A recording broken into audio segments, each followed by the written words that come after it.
In the early church, there was a document that emerges called the Dia Tessaron.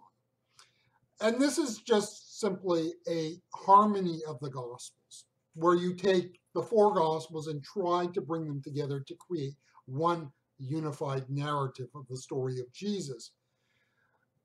This document in particular was important in the early church, but it was also eventually rejected. And this is important because the church in its own, in ways that we cannot tell, because it was never recorded as how they came to this conclusion, realized that each of the four Gospels has a take on the story of Jesus that needs to be heard individually. Yes, they all tell the story of the same Jesus, his life, his death, and ministry, but they also do it in ways that are unique. And we need each of those four stories to fill out our picture of who Jesus is. Matthew chapter 15 and verses 25 to 28. I'm reading from Barnstone's translation called the New Covenant. Matthew 15 and verse 25. But she came and bowed before him, saying, Lord, help me. He answered her, It is not good to take the children's bread and throw it to the dogs. But she said, Yes, sir, but even dogs eat the crumbs fallen from the tables of their masters. Then he responded, saying to her, Woman, great is your faith. Let your wish be carried out. And her daughter in that hour was healed. The journey of faith is always by grace. If it were not for the fact that God in his grace, through his Son and the power of the Holy Spirit revealed himself, we would not find him. The triune God cannot be ascended to by our own effort. This is not the same thing as saying that it takes no effort on our part to come to God. You see, it is because God reaches out to me that I can begin the effort to reach out to him. In that sense, God does not simply come to us. We must also come to him. What we said in the above paragraph is true, but how that is true will depend on personal experiences. We will be able to find somewhere a person who said, I used to sleep in on Sundays and enjoy a lazy day at home. And then one day, I felt something was missing and decided to recommit to going to church like I did as a child. And in the process of that recommitment to church, I discovered who Jesus was and is.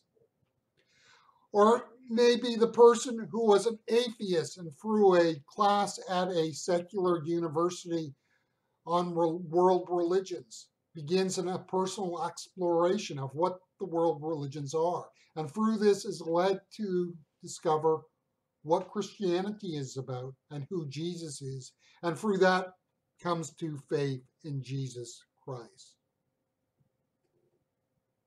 Or it may be the person who one day cries out in despair as life just and all of its pressures and concerns has just completely dumped on this person, and in a moment of despair and crying just reaches out to no one in particular and says, what is this all about? And then it just so happens the next day they bump into their neighbor who is a Christian, and that person begins the process of sharing a bit of their faith. And this leads to that, and that leads to this. And before you know it, the person has come into the church and discovered who Jesus is. My point is this. Each and every person can come to God because God has reached out to them. And the classic portrait of that is the arrival of Jesus that first Christmas. But the discovery of God is not going to happen unless we make an effort to discover God. Look at this woman in this passage. In the previous reading, we asked the question of how she knew of Jesus. In some ways, she made an effort to learn of him. She was a Gentile. She seemingly was not a part of a Jewish synagogue. In some way, shape, or form, she heard of Jesus. Maybe through a neighbor, maybe through crowds, who knows? She then made the effort to find him. Remember, she was in the region of Tyre and Sidon. She wasn't in the center of Galilee, near where Jesus did much of his ministry. Then, when Jesus questioned why she was there, she stood firm in a resolve. Her daughter was healed that day, and notice what Jesus said, because of her faith. Yes, it is the story of a mother desperate for her daughter's healing. Remember, this is the only mother we are told of doing this. Yet it is not just about her healing, for that journey to get her daughter healed was a journey of faith. The seeking of the healing was the means that she came to Jesus. The great enemy of faith is, in that old English word, sloth. It takes effort to be of faith, and it takes effort to keep our faith. One of the downsides of our modern technology is how it can cultivates a sense of sloth in us.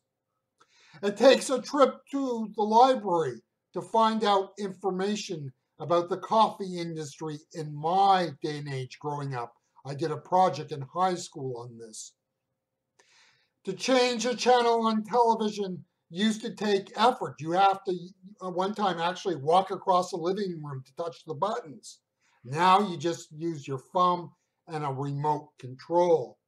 To cook a meal used to involve more than punching a series of buttons on a microwave so that our frozen entree could come out piping hot.